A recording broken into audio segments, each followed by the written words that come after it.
please raise your hand. Thanks, Ruslan. Yeah, Thank you, thanks, Lisa. Tom. Thanks, Tom. Yeah, Denise. Thanks, Gabby and Denise and Jane. Thanks, Kelly.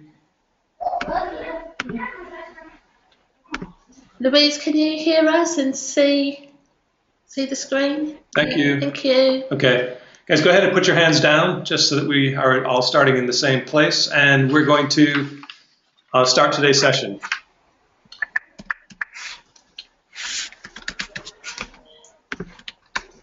I'm just seeing the PowerPoint. Tom is having... That's right. You should only be seeing the PowerPoint, Tom. Yep. But can you hear us as well? Can you hear us and see the PowerPoint? Okay. Thank you, Tom. Thanks. All right, guys. Welcome to session 10. This is the last of our action research sessions. And I want to welcome everyone back for one more time today.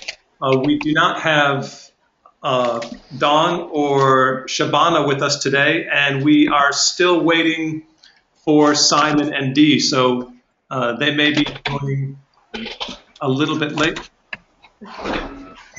Great. Yes, Dawn and Shabana are not able to be with us today, and Simon and Dee have not yet joined us. Simon and Dee may be having some problems. We did have a power cut here on our Cobham campus, and it has interrupted the Wi-Fi, but some of our campus-based colleagues have managed to get on. To get us started today, and just kind of see where we all are. In the middle of class right now. It's okay. So you're sending it from this computer there? In the chat box. If you're using this computer and you log in as you're going to take away from your participation in this course, or just what's one thing you would take away? It doesn't necessarily have to be the most important. What's something you're going to take away from your participation in this online course? Again, go ahead and please type those directly into the chat box.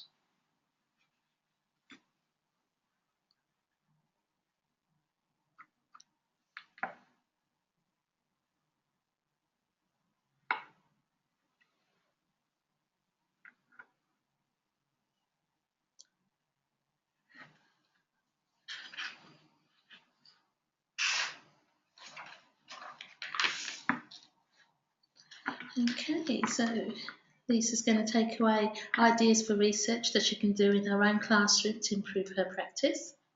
And Tom has already started to experiment with new ideas and organising them a bit more formally.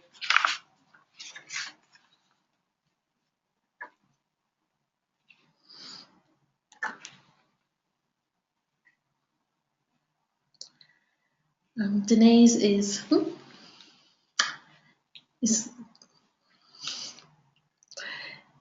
is able to manage her time and prepare for an online course, plus all the important content in steps to completing classroom action research.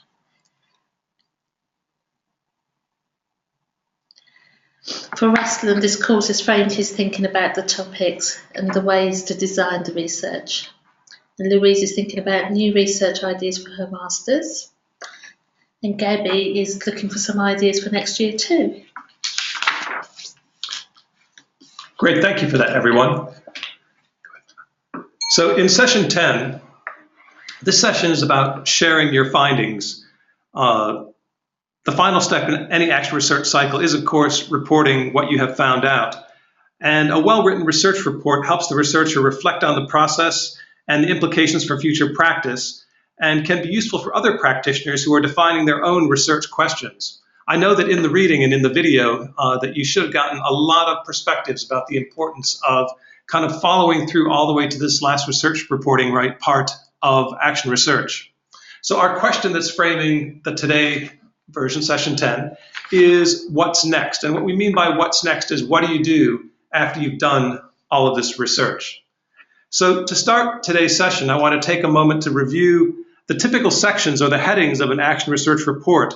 And these are the same headings that you use to respond to Learning Log 10.1. And the first heading, of course, is the introduction. The introduction addresses the following questions or the following types of questions. What was the focus of my action research study? What's the basis of my interest in this topic or focus? Remember that action research is the type of research where you're not only the researcher, but the practitioner. And an important part of the introduction is actually explaining to your audience what your interest is in the topic or focus. What you were trying to learn about or understand? What were your overall goals? What factors in your own history and professional experience have led you to be interested in the line of inquiry that you're following? And finally, what are my specific research questions for this study? And again, we spent a fair amount of time in this course first developing an action research question and then refining it as we work through the beginning parts of the action research process. The second part of the report is the literature review. And the literature review should address the following questions. What's the background of this topic of focus, and why is that background important to understand? What's the context of previous work that's been done on the topic? And to what extent does the topic that you're working on relate to previous work? How can you situate your study within related professional literature? What is the theoretical framework that you bring to the study? What are the areas of research and specific research studies that relate to your study? And what are the related professional references, that is, references to research theories or practices that have informed your approach to your project? Again, the literature review is based on a look at and an investigation into the published pieces of literature around the topic that you were interested in. Sometimes that literature is about models and frameworks. Sometimes it is about practice and practice that has gone well as well as practice that has not gone so well. The third part of the report are the methods. And the methods section also addresses a series of questions. And those include where was the study conducted and the data gathered? What is the specific context in which the study was conducted? In other words, was it in a school? Was it in a classroom? Did it have to do with the curriculum? What did I do in the classroom setting to create a context from which I collected that data? So what were the interventions that you put in place? What were the teaching strategies you were using? Were there certain interventions or teaching strategies that I used with my students? Who were the participants in this research? Were they just students? Were they students and teachers? Were there students, teachers, and administrators? Who were the participants? And how did you select them? Were they a sample of convenience? In other words, the children who you have in your classroom? Or did you do something to randomize that sample a little bit? Did you pick certain students out at random to work with in a different way? What's your relationship to the participants? Were you their classroom teacher? Were you just the project leader and you had children from other classrooms as well, or teachers from other divisions? How did you gain permission from the people involved? And did you need to get permission? And when we talk about the people involved, we're talking about the parents of the guardians of the students who are in your class, or possibly you might have needed permission from your head of school. How did you assure participants that they're protected from harm, that they'll not be exposed to risks? Again, action research is not research on people, it's research with people. And unlike empirical research, doesn't typically involve this element or this potential element of risk or harm. What is my general approach to research design? How and why did I choose the approach? And what important kinds of data did I collect and when did I collect them?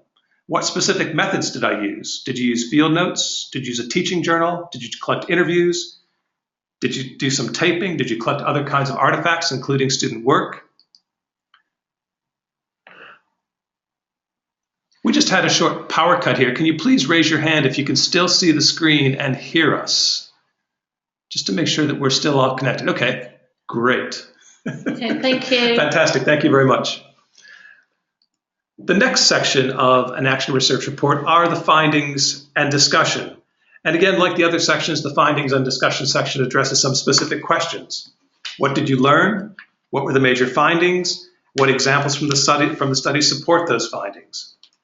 A common way to organize findings is by themes or categories that were generated from the data.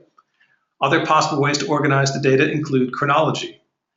In this section, you're reporting the findings of the study, and so you have to stay close to the data in the statements that you make. And what you don't want to do is to make broad statements or interpretations that extend beyond what you actually observed in the research.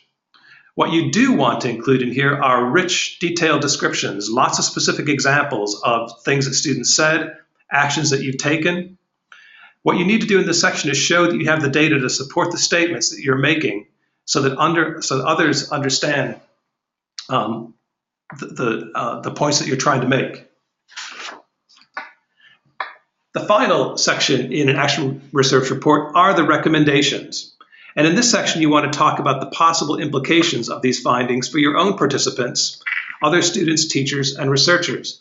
Again, remember that we talked about action research as a form of research that generates usable knowledge. And what that means is that the findings that you collect are going to be most relevant to people who are doing either your exact same job or a job that's very similar. Action research does not typically produce educational theories or models, things that can be generalized across a broad spectrum of educational practice. Also in the recommendations, you're going to want to say what you're taking away for yourself and for others. You want to talk about whose interests were served by the research, who benefited.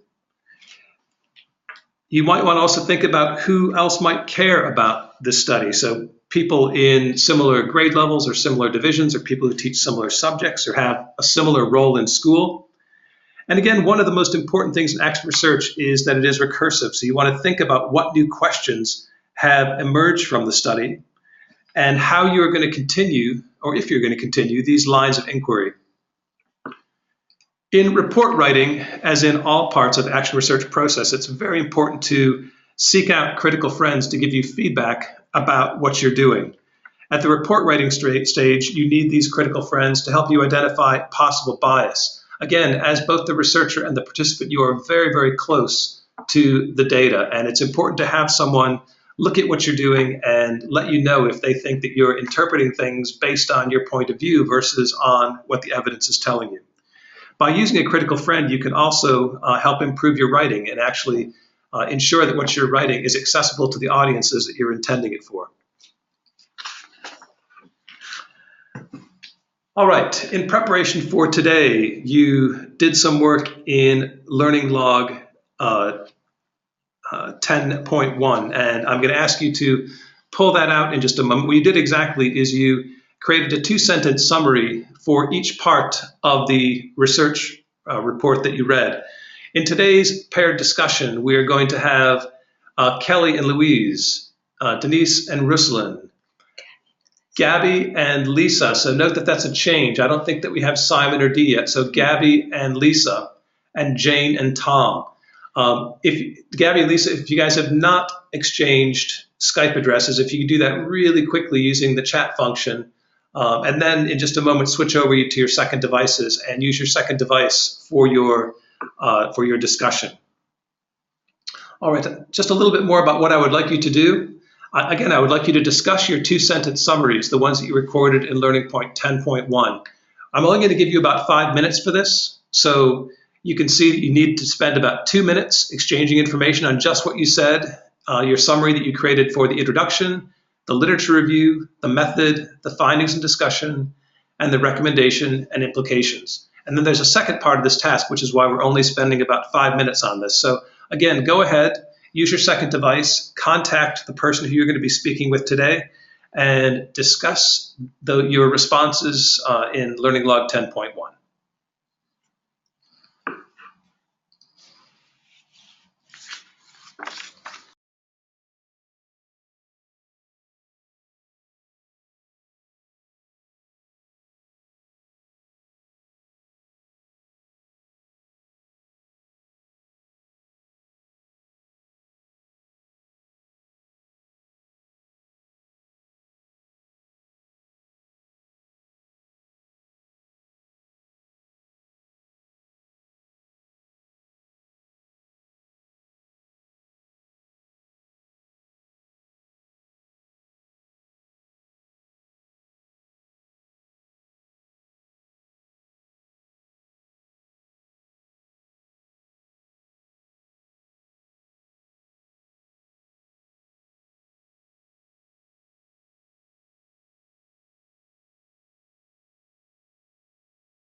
Okay, just a reminder, guys, you've got 1 minute left.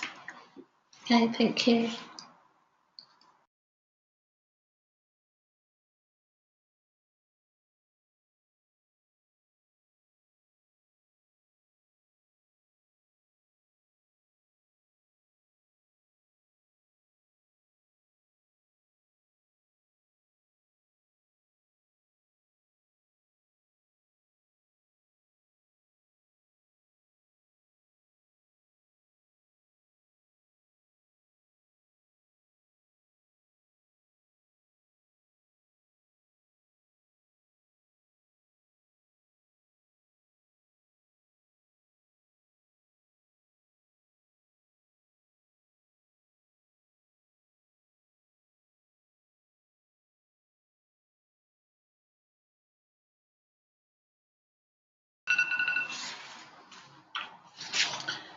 Okay.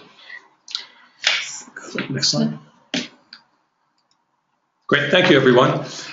We're not going to ask you to share your discussion about your responses to those questions or to those prompts directly, but instead what we would like you to do is we'd like you to spend 3 minutes brainstorming a list of practical tips or suggestions that you would follow if you were writing an action research report.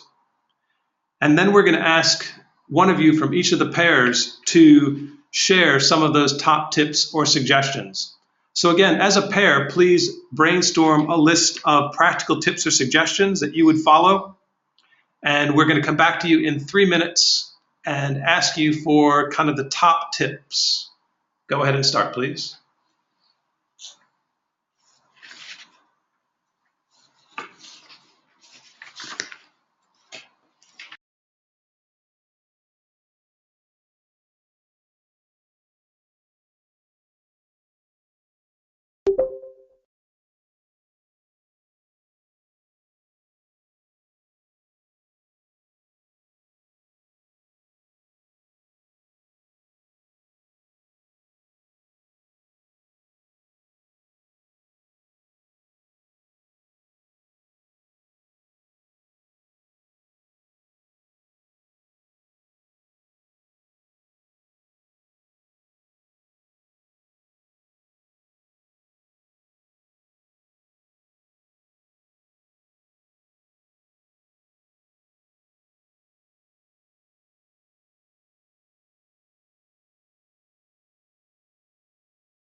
Okay, you've got 1 minute to do your brainstorm. Thank you.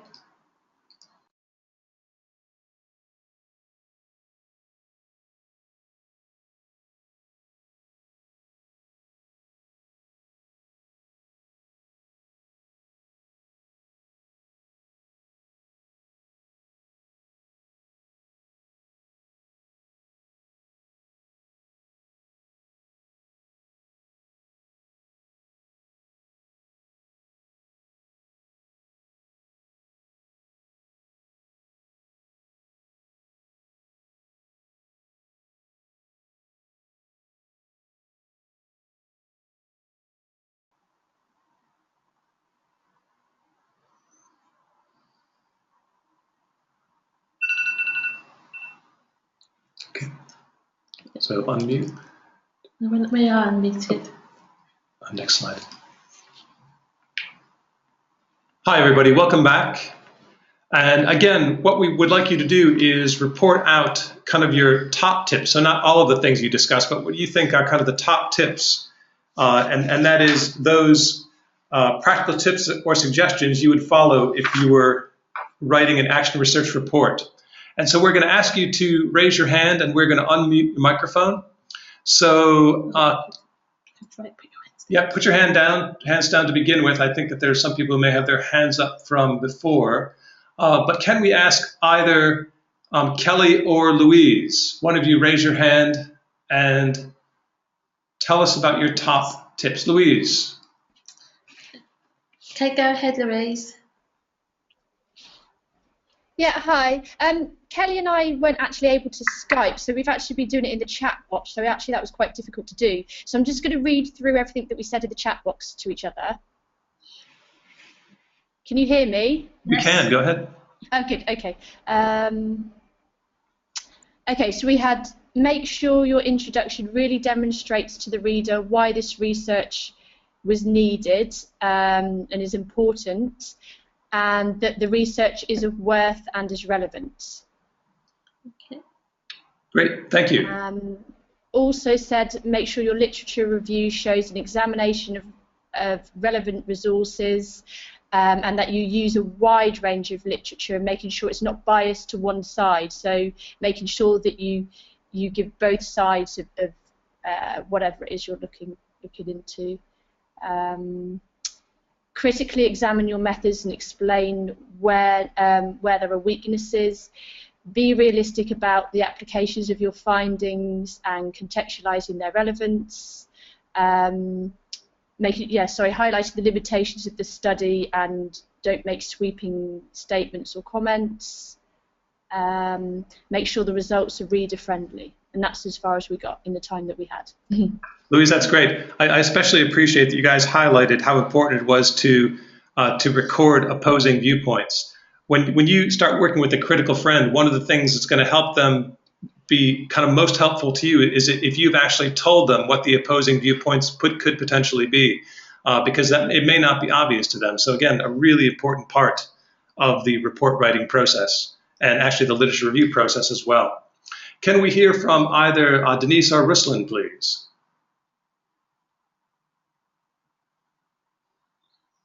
Ruslan. Okay, Ruslan. Hello, how are you? Hello? Hello, go ahead. All right, so we discussed how findings were inclined towards what researcher wanted to see rather than what was out there. And we thought that triangulating the findings with the existing literature would be helpful to see and compare how the results of the study relate to what has previously been done by others. That's one point. And the second point is we thought that it was really good to include examples of the data presented. So that was really vivid support for the findings section. These were the two suggestions. Great. Ruslan, thank you very much for that. And again, if I can emphasize how important it is to actually think about those multiple data sources you're going to collect from, and then to triangulate that data as part of your report. Again, one of the things that helps prevent you from doing is imposing your bias on the interpretation. When you have data sources from a whole range of data from a range of sources, it gives you a much richer evidence base from which to draw conclusions. So thank you for that. Next, we have Gabby and Lisa. Could one of you raise your hand, whichever of you would like to share with us this afternoon? Gabby. Okay, Gabby. Hi. Actually, we spoke pretty much about the same thing like Louise or Ruslan discussed. We discussed about the relevance of the research question, about relevant literature review, and about the findings, yeah, and interpretation of data to be very, very clear, and yeah, this is. Okay. Great, thank you for that, Louise. And again, Louise makes the point Gabby makes the point that how important it is at all stages of the research project to actually think about what the relevance is of the question, what the relevance is of the data, what the relevance is of that data to the audience who you're reporting to. Knowing who you're writing the report for, again, can help you write a report that's much more informative and much more effective. Okay, and Jane and Tom, which of you would like to share? Jane. Okay, Jane, you need to unmute your microphone. Okay. Hello? Yes, we can hear you. We were specifically looking at, I suppose, making the report accessible and readable, and also looking at the practicalities of putting your information together. And we were discussing a kind of rubric, because you know what your report is going to contain in the end. It would be an idea as you go to take the notes from your research and your analysis and collect it under those headings as you go, so that when you come to write your report, everything is in the area that you're looking for. So that was one practical way. And another thing we discussed was the possibility of representing data in graphical form, as in infographics or clear ways of representing it so that information was accessible at a glance as well. It helped the overall interpretation or the overall comprehension of the report. And that was as far as we got. Great. Thank you for that. And again, Jane, one of the things that I want to throw in is that all of us as teachers are accustomed to providing rubrics for our students to help them understand what is expected in a piece of writing or in a piece of work, and showing them the difference between different levels of performance and with those different expectations.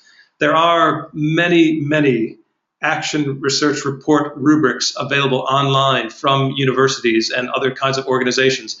I haven't included one in this part of the course, but they are very easy to find online if you decided that you were going to write a piece. And again, you'd want to choose a rubric that matched the kind of the purpose of the piece of writing that you were doing. If you're writing an action research report to share with your own faculty, you certainly wouldn't want to pick a rubric that was designed for a master's level project or a PhD level project. Similarly, if you were doing a piece of work at that level, you'd want to pick the appropriate rubric. So again, rubrics are a really good way to be able to recognize what you need to put into an action research report and what quality looks like in those different categories. Thank you very much for sharing all of that. I also want to welcome Dee to the course this afternoon. She had a bit of time logging on because of the electrical problems at the other end of our campus, but she is with us now. All right, I want to spend a little bit of time talking about what you might do with your action research report, because there are loads and loads and loads of ways that you can share the information that you've created. And all of us, when we think about sharing action research, we'll think immediately about conferences and workshops, but there are also a range of journals, and some journals that are specifically for teachers, some that are specifically for teachers in specific grade levels or working with different age groups. But whether you're looking to disseminate your findings through a journal or a conference, what you're going to find is that all of those venues for sharing will have submission guidelines, guidelines for creating workshops, guidelines for submitting written report. And we're going to talk a little bit more about each of those ways that you might share your report, starting with conferences.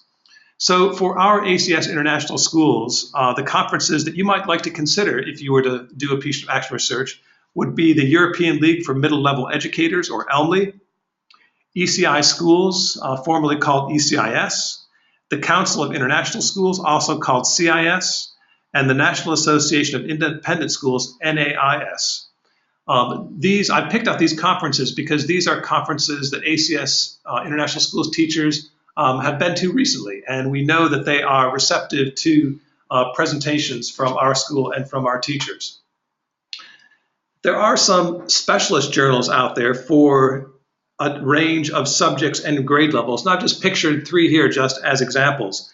The first one there is the Journal for Research in Mathematics, and that is a peer-reviewed journal published by the National Council of Teachers of Mathematics in the US. There is the Reading Teacher Journal, which is a peer-reviewed journal published by Wiley Publishers. And finally, Science Scope on the end is published by the National Science Teachers Association in the US. Again, these are all publications which feature articles primarily grounded in action research about classroom work. Some of them are written in more of a narrative format and some of them in more of a technical research format. Our next section are action research journals, and as the name implies, these are journals that are looking for projects that are written up in formal action research style. We've looked at some of these you've seen examples of case studies from some of these journals over the period of this course. And the first one that I have there is the Canadian Journal of Action Research, which is a peer-reviewed journal sponsored by Nipissing University. Networks, which is a peer-reviewed online journal of teacher research published by the University of Wisconsin. And again, several of our case studies have come from that journal. And finally, Educational Action Research Journal, which is a peer-reviewed journal published by Taylor and Francis. It's the one on the left on your screen. And this is the journal that we actually have a subscription to here at SIM. And when you look at our in-house newsletter, regularly we'll actually list some of the articles that are in there that might be of interest to our teachers. And we do make that available to anyone at any of our campuses by request. Again, with all of these journals and conferences, there will be guidelines for submissions. In this particular example, we're going to look at Networks, which is the journal that a lot of your case studies came from. Networks has a very, very streamlined process. You may find that some of these have processes that are very involved or very complex, and you may choose who you may pick the place that you choose to submit to based on how easy it is to do it, and certainly Networks would be one of the easier places. You can see here that they have you establish a login name for yourself, and once you log in, it will take you to the submission guidance. And this provides information on the types of articles that appear in Networks Journal. As you can see, they publish full-length articles, shorter articles, book reviews, as well as information about resources for teacher research. And then beyond that, you'll actually want to look at the writing guidelines. And this is a more detailed explanation about what the text should look like. Whenever you're planning to submit an article for publication, it's important to spend time looking at the published articles in those journals, including the headings that the authors have used and their writing style, because you're going to want to try to replicate or duplicate this to the extent possible. Another way that you can capture what you've learned, and this is probably a slightly less formal way, is through the use of an action research portfolio. I know that all of you who are now working with the Strong Professional Evaluation Framework will be doing some type of brief portfolio in preparation for those end-of-year summative discussions. And this is a real good opportunity to showcase the work that you may have been doing in action research in your classroom. The Center for Collaborative Action Research at Pepperdine University, which is the program that several of our videos that we watched through the course came from, publishes some examples of these action research portfolios that are done by actual teachers in their course online. And if you simply go to their website, you can get a look at what those action research portfolios look like. They tend to be organized on the website. They're organized by grade level, and they have examples for elementary school, middle school, and high school, as well as examples in different subject areas. Another informal yet highly effective way to publish your findings is by creating using other electronic formats other than just the portfolio, such as creating a short film or an ebook. One of our SIM projects that has been going on for about 2.5 years has done both. They've produced an ebook, which is available for free. You can download it from iTunes. It's called Talking in Class. And Talking in Class is an ebook that goes through their research process. They've also created a short film. And in a moment, I actually want to share that film with you. But before I share it with you, I want you to kind of keep some things in mind. I want you to, as you watch the film, watch and listen for information in the film that would relate to the introduction section of a formal report, There'll be information about the literature that they consulted. There'll be information about the methods that they used, including the data collection methods. They'll talk about their findings and discussion, how they analyzed the data. And they'll also give information on recommendations and implications. And again, creating a short video is a very easy way to share your findings in an informal way with colleagues. And so we are going to play the video in just a moment, and then I'm going to ask you to respond to what you're seeing. So again, we're going to go ahead and start the video. You have to click in the center or hover in the center. Oh, there it is. Oh, it went past it. Hi, I'm Jake Ross. And I'm Brianna Gray, and we're both teachers at ACS International School in the UK. We recently led an action research project on increasing the quantity and quality of student-to-student dialogue in the classroom, and now we're beginning to use those results to train and support other teachers. Well, our research and results have been published in an interactive ebook, and that includes a lot of video footage of our work, so that might be the best way to explain our project, and starting with an introduction to our project team. When selecting teachers to be members of the project team, we tried to find people who would encompass every grade level and subject area. So we do have teachers who teach grades 5, 6, 7, and 8. We have 2 math teachers, an IT teacher, a science teacher, and a world cultures teacher on our team. I'm an EAL teacher. Our student population is made up of more than 50% non-native English speakers, most of whom spend most of their time in mainstream classes. So I was interested in increasing the academic language use in those mainstream classes. And my background is in special education and technology, so I've always been interested in differentiation and student-centered learning, and I think we were both interested in using video as a tool for reflection. Well, I came across some research from Stanford and the California public school system that showed increasing structured speaking activities, student-to-student dialogue activities, greatly increased student achievement. So we wanted to see how we could apply that to our international school setting. We decided to film the process so that we could more accurately determine the impact on both the teachers and the students. So we have a video summary of our methodology. Teachers agreed to attend the one-day workshop and then develop activities based on the 5 core skills to use in their classroom. They completed a pre-interview, they implemented the activity and allowed us to come into their classroom and film. They completed a post-interview, and they also participated in some of our surveys. From each one of the teachers' classes, we asked a student to participate in the study. The students agreed to do a pre-observation interview where they gave us their thoughts on student-to-student dialogue in the classroom. Students were also filmed during the activity. We used the footage of the students to conduct a stimulated recall where students were asked to tell us about what they were thinking during the activity in the hopes that we would be able to learn about the effect of the core skill in the classroom. Yeah, our results fell into 4 categories.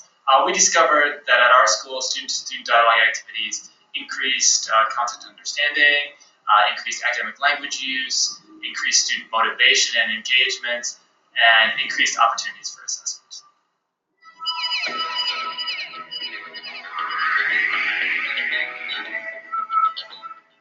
Wait, what's net force? Okay, so remember when Stuart told us last time that it's when you push like a book at 50 meters? Maybe we could do 27, but it has to find out, and there'll be a remainder.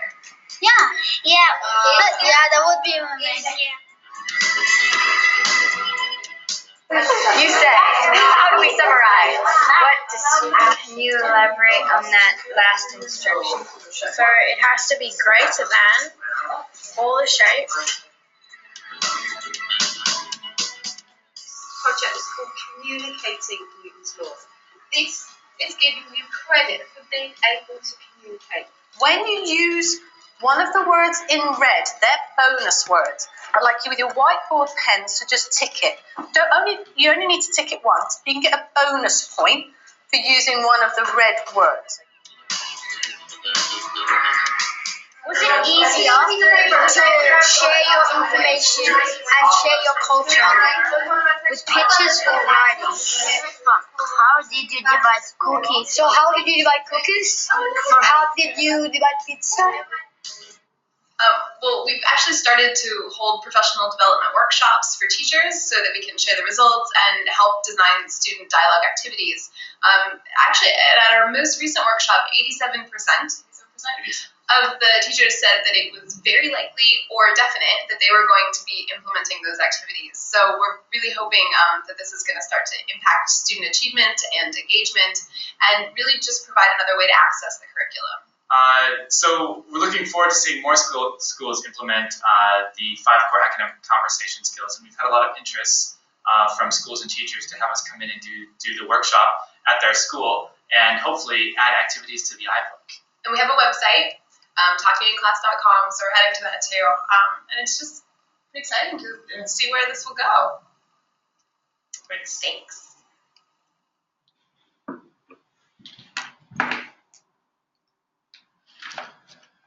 Okay, what I would like you to do is respond to what you've just watched using the following prompts. I'd like you to start your response with either I like, I wish, or I wonder. And if you could put your hands down if your hands are up, just so that we can clear the board. Jane and Louise, I think, still have their hand up from before. Yep. And again, as soon as you'd like to respond to what you've just watched using one of those prompts, please raise your hand.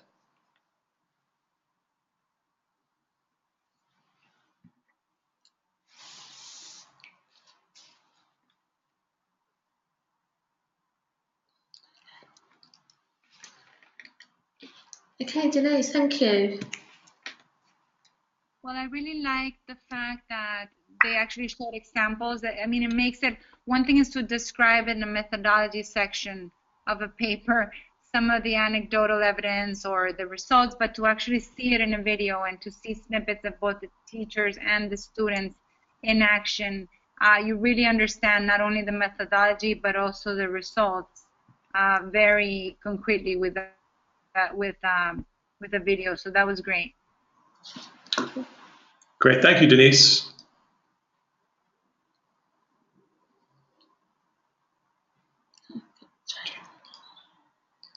Okay, go ahead, Jane. I like that they were able to disseminate the information to a broader, relevant audience by holding workshops and getting the message out about the information that they had discovered, but also making it accessible and practical and for teachers to use by showing them how.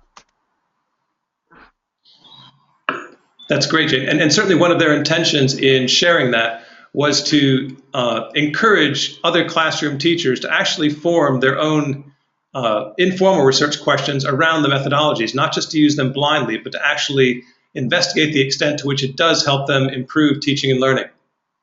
All right, anyone else, please?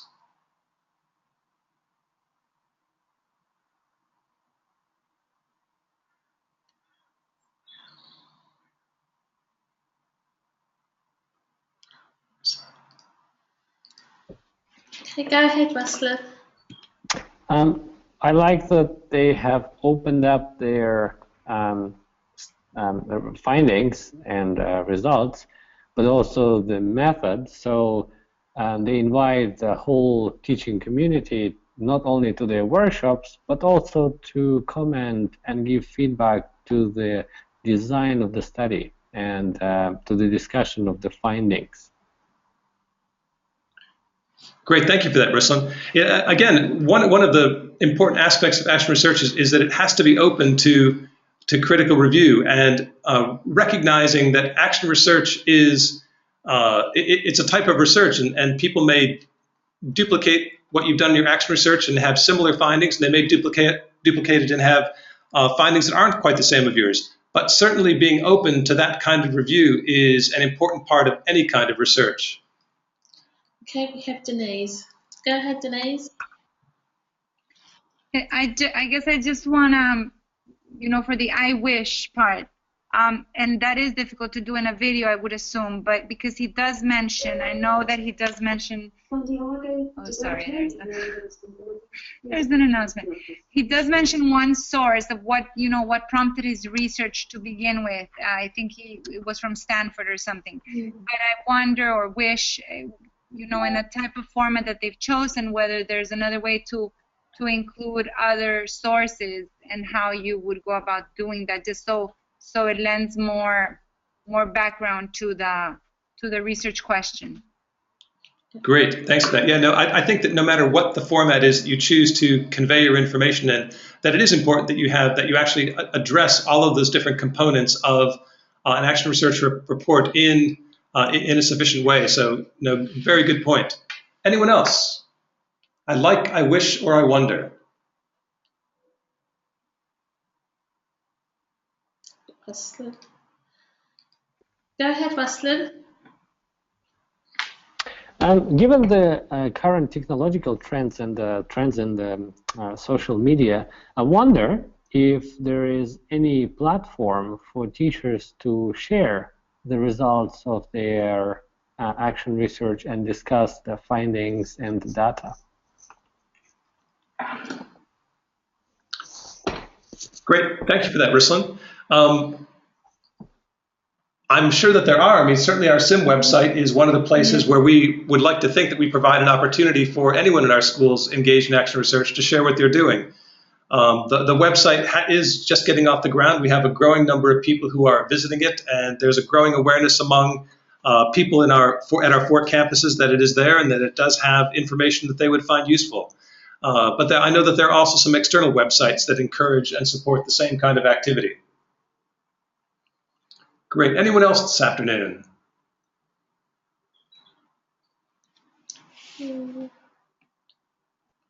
All right, guys, thank you so much for that. I do just want to point out that those 3 prompts, I like, I wish, I wonder, are excellent speaking prompts for critical friends to use when you're providing feedback to someone on action research. So if you invite someone to be your critical friend, you can actually ask that they respond to your work using those 3 prompts. And similarly, if someone were to ask you to review a piece of work that they had done, responding in these 3 prompts is a very kind of constructive way of managing that conversation. All right, that really does bring us to the end of what we have planned for session 10. If anyone has any questions at this time, can you please raise your hand or type your question into the chat box?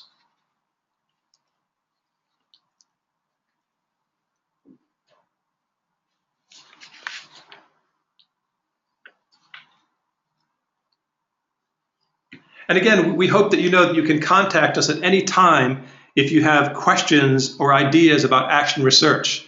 Latifa and I, one of us, is here even through the entire summer. So if you are off on holiday and you suddenly have an idea and you think, wow, it would be really great to ask that question, please don't hesitate to send us through, because there will be someone here who can respond to you. Latifa is going to just walk you through the very last parts of the session. Okay, so right throughout this course, I hope you've been keeping your learning logs. The final learning log of this particular session is 10.2. Hopefully, you know, if you have kept your learning logs, there'll be a really good guide for you to go back and look at those. You know, if you do decide to do an action research project going forward. So you may not have thought about anything yet, but if in the next school year when you come back in August, it's a really good reference guide to have. So I'd encourage you to do it. There's various ways that you can stay involved with SIM. So we have an in-house termly newsletter. I hope that you've seen these in your faculty lounges. The latest one actually was put in the faculty lounges at the UK campuses this morning. And this will also be emailed to you by your heads of schools. And there's a lot of information in there, not just about what SIM is doing, but also about publications that may be of interest to you, the books that we have in our growing library, and useful websites that you may find of interest. Look out on your notice boards. for any workshops that we are doing. This past year, we've started offering a series of half-day workshops, 1 hour workshops, and next year we hope to offer even more. So look out for those. There is a SIM website, as Ben just mentioned, and all the literature reviews that our projects conduct are kept on there. There's a library of information on there, as well as just news of what we're up to. So the workshops that we are doing next year, they're going to be called SIM Explorations. So they're going to be 1 day workshops, half-day workshops. We're going to be offering this action research course and other seminars as well. So look out for those. We have 10 projects for next year. Hopefully you all saw the email from Chris Johnson announcing the projects yesterday. So if there's any of those 10 projects that you wish to be involved in, then do let us know. And follow us on Twitter. Ben and I retweet regularly, and if we're ever at an event, at a conference somewhere, we always tweet from it. So again, it just builds up your network and your connections. So stay tuned with us. And finally, there is no checkout survey this week, but there is a course evaluation survey. We'd like to thank you all for participating in this action research course. As you know, this has been a pilot, and we've been trying to implement your comments as we've gone through these 10 weeks. So we'd really like to get your feedback so that future cohorts can benefit from it. I have already sent you via email the link to the survey. It is longer than the checkout survey that you're used to doing, but please take the time to do it. If you could complete it by this coming Friday, we will send you a course completion certificate, which you can add to your strong portfolio. And finally, Ben and I would just like to say thank you. Yep. Thank you, everyone, for helping make this pilot a success. I'm hoping that we have helped meet some of your individual learning goals around action research, and we look forward to your participation with SIM and SIM projects in the future. Thank you very much. Thank you. Just finally, just want to say that all 10 recordings of this course are available on YouTube. If you'd like the links, please let me know and I can send them to you. Thank you all very much. Have a great afternoon and a lovely summer. Yeah. Bye.